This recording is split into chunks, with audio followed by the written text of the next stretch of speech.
The children are learning about how to write in the first person, using the words I, me and my, but also trying to think about how a character might feel in a certain situation. And some of them are trying to kind of get the internal dialogue that might be going on inside the character's mind and put that into the story as well.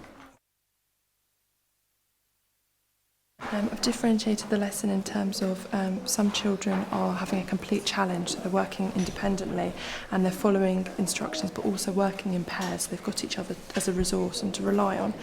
And they're trying to achieve the full success criteria. I've got some children working on writing the story as if they are the character. And they're also trying to use an internal dialogue, but they don't have a choice of which character they use. So some children are getting a choice, so they can understand different feelings from different characters.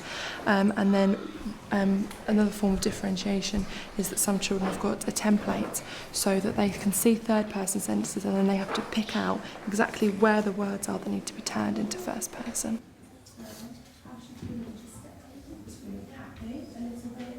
The challenges are, for me, there's quite a range of writing abilities, not only actual presentation of writing, but